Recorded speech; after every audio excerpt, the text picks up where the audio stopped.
지난주 국내 주식시장은 극심한 변동성을 보였으나 외국인과 기관의 매수세가 유입되면서 반도체주를 중심으로 급등이 나타났다. 코스피는 17% 이상 폭등하며 6,590선을 돌파했고 반도체와 관련 소부장 업종이 상승을 이끌었다. 반면 개인은 차익 실현을 위해 대량 매도하면서 수급 불균형이 나타났다. 전반적으로 투자 심리는 불안정했으나 은행주 등은 실적 안정성과 배당 확대로 상대적으로 선전하며 안전한 피난처 역할을 했다. 은행주는 실적이 안정적으로 유지되고 자본 비율이 견조한 데다 주주환원 정책이 강화되면서 증권가에서 목표가를 일제히 상향 조정했다. 특히 금리 상승에 따른 순이자 마진, NIM, 개선 기대감이 주가에 긍정적으로 작용했고 유안타증권 등은 KB금융의 목표주를 23만 5천원까지 올렸다. 신한금융과 하나금융도 목표주가 상향이 이어지며 은행주 전반에 대한 재평가가 이루어졌다. 이와 함께 배당 확대와 자사주 매입 소식이 투자자들의 신뢰를 높이며 은행주는 변동성 장세에서의 안전한 투자처로 부각되고 있다. 삼성액티브자산운용은 하반기 핵심 투자 키워드로 분산을 제시하며 바이오주를 주요 대상으로 삼았다. 금리 인하 기대감에 바이오주의 밸류에이션 매력이 부각되고 연구개발, R&D, 비중이 높은 특성상 저금리 환경에서 수혜가 예상된다. 또한 국내 미국, 중국별 바이오 라인업을 구축한 액티브 ETF들을 통해 국가별 분산 투자가 가능하며 이는 상반기 특정 섹터 쏠림을 보완하는 전략이다. 장기적으로는 바이오 헬스케어 구조적 성장세가 지속될 것으로 기대되며 분산 투자와 함께 장기 관점이 유효할 것으로 보인다. 상반기 미국 나스닥 성장주 관련 ETF는 연초 이후 수익률 76.4%를 기록하며 뛰어난 성과를 보였다. 하반기에는 미국 중간선거와 엔트로픽 오픈 AI의 IPO 등 대형 이벤트가 예정되어 있어 관련 주목도가 높아질 전망이다.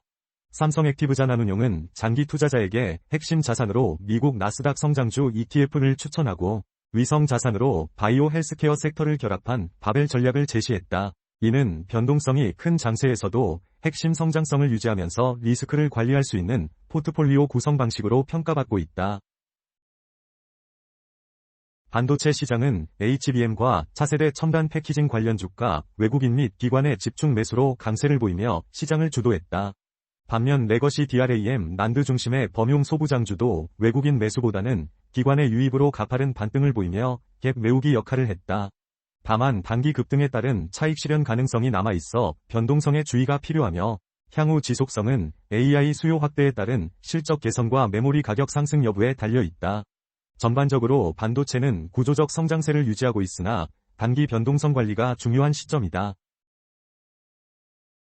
지난주 재생에너지 ETF는 태양광과 신재생에너지 중심으로 두 자릿수 이상의 하락률을 기록하며 급락세가 지속됐다. 이는 AI 전력 인프라 관련주의 약세와 함께 수급 불균형이 해소되면서 나타난 현상이다. 투테프와 수급 불균형이 완화되면 재생에너지 섹터도 반등의 기회를 가질 수 있으며 장기적으로는 분산 투자를 통한 리스크 관리가 권장된다. 투자자는 단기적인 급등락에 휘말리기보다는 장기적인 에너지 전환 트렌드와 정책 방향을 고려한 포트폴리오 구성이 필요하다. 조선기자재 관련 ETF는 외국인 순매도 영향으로 하락세를 지속하며 시장에서 소외받고 있다. 그러나 조선업의 구조조정 영향은 미미하며 장기적인 관점에서 해운 조선시장의 수요 회복이 기대된다. 특히 글로벌 해운 시장의 회복과 친환경 선박 수요 증가가 조선업의 긍정적인 요인으로 작용할 수 있다. 따라서 단기적인 주가 변동에 지나치게 반응하기보다는 중장기적인 산업 사이클과 정책 지원을 모니터링하는 접근이 적절하다. 방산 소부장 ETF는 최근 수출 부진과 국내 사업 지연 등으로 약세를 보이며 수익률이 낮아졌다. 다만 방산 정책 변화와 수출 시장의 변동성이 주목되는 만큼 중장기적으로는 국가 방위 예산 증가 및 안보 수요에 따라 안정적인 성장 기반이 마련될 것으로 예상된다. 투자자는 단기적인 수급 변동에 흔들리기보다는 방산 정책 방향과 수출 트렌드를 면밀히 살필 것을 권장한다. 장기적인 관점에서 방산은 방어적 특성을 갖춘 섹터로 고려될 수 있다. 2차 전지 업종은 그동안 고평가 논란이 있었으나 최근 실적 개선 조짐이 보이면서 하반기 점진적 반등이 기대된다. 특히 전기차 시장 확대에 따른 배터리 수요 증가가 장기적인 성장 동력으로 작용하며 관련 기업들의 실적 개선세가 가시화되고 있다. 단기적으로는 변동성이 클 수 있으나 중장기적인 관점에서 성장성은 유효하다고 판단된다. 따라서 2차 전지는 분산 포트폴리오 내에서 장기 성장 자산으로서 비중을 유지하는 전략이 적절하다. 화장품 업종은 경기 변동에 상대적으로 안정적인 모습을 보이며 방어적 강세를 나타내고 있다. 소비재 특성상 배당 매력이 있고 소비 회복에 따라 주가 상승 여력이 존재한다. 특히 내수 소비 진정과 함께 해외 수요 회복이 예상되며 이는 화장품 기업들의 실적 개선에 긍정적으로 작용할 수 있다. 따라서 변동성이 큰 시장 상황에서 화장품은 방어적 자산으로서 포트폴리오에 포함시키는 것이 적절하며 장기적인 소비 트렌드와 브랜드 경쟁력을 고려한 종목 선정이 필요하다. 종합적으로 볼 때 은행주는 배당 확대와 실적 안정성으로 인해 변동성 장세에서의 안전한 투자처로 주목받고 있다. 바이오 섹터는 금리 인하 기대와 국가별 라인업 확대를 통한 분산 투자 기회가 크며 미국 나스닥 성장주와 결합한 바벨 전략이 유효하다. 반도체 분야에서는 HBM과 첨단 패키징 관련 주가 구조적 성장세를 유지하고 있어 장기적인 관점에서 주목할 만하다. 따라서 이들 세 섹터를 중심으로 분산 투자하고 단기 변동성에 대비한 리스크 관리를 병행하는 것이 현재 시장에서 가장 유망한 투자 전략으로 판단된다. 다음은 주도주 ETF의 기술적 분석에 대해 말씀드리겠습니다. 반도체 섹터 ETF 39만 6,500 분석입니다. 현재 단기 추세는 하락 중에 있습니다. RSI 지표는 40.7, 중립, 윌리엄스 R은 46.8, 과매수, MACD는 데드크로스 상태입니다. 변동성 주의. 은행 섹터 ETF 091170 분석입니다. 현재 단기 추세는 하락 중에 있습니다. RSI 지표는 39.2, 중립, 윌리엄스 R은 58.2, 과매수, MACD는 데드크로스 상태입니다. 변동성 주의. 바이오 섹터 ETF 46만 2,900 분석입니다. 현재 단기 추세는 하락 중에 있습니다. RSI 지표는 33.4, 중립, 윌리엄스 R은 75.6, 과매수, MACD는 데드크로스 상태입니다. 변동성 주의. 재생에너지 섹터 ETF 37만 7,990 분석입니다.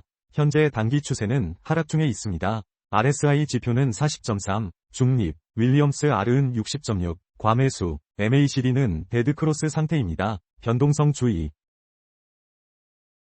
조선기자재 섹터 ETF 0141S0 분석입니다. 현재 단기 추세는 하락 중에 있습니다. RSI 지표는 39.7, 중립, 윌리엄스 R은 71.7, 과매수, MACD는 데드크로스 상태입니다. 변동성 주의. 조선 섹터 ETF 46만 6,920 분석입니다. 현재 단기 추세는 하락 중에 있습니다. RSI 지표는 49.4, 중립, 윌리엄스 R은 36.5, 과매수, MACD는 골든크로스 상태입니다. 변동성 주의. 방산 섹터 ETF 0080G0 분석입니다. 현재 단기 추세는 하락 중에 있습니다. RSI 지표는 40.7, 중립, 윌리엄스 R은 57.5, 과매수, MACD는 데드크로스 상태입니다. 변동성 주의.